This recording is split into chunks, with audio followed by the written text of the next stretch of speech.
Kasalukuyan ng nasa floating status ang tatlong pasaway na miyembro ng PNP Highway Patrol Group matapos na dumaan sa busway at kalaunay gamitin ang pangalan ni Chief PNP para lumusot. Si Paul Montebon magbabalita.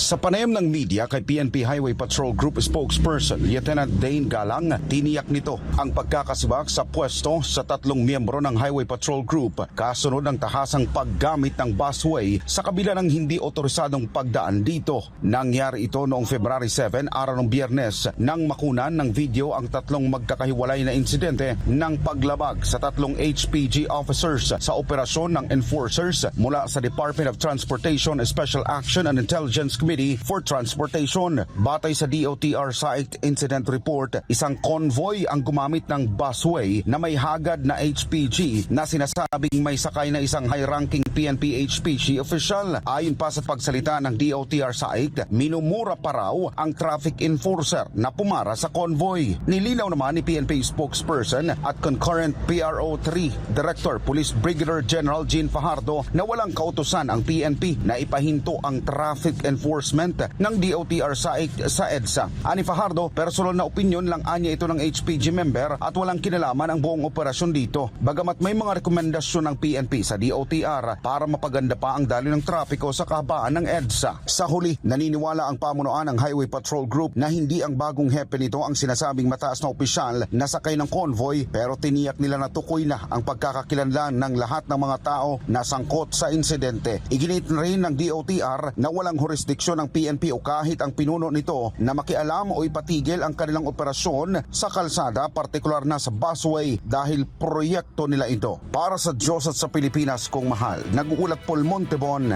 SMNI News.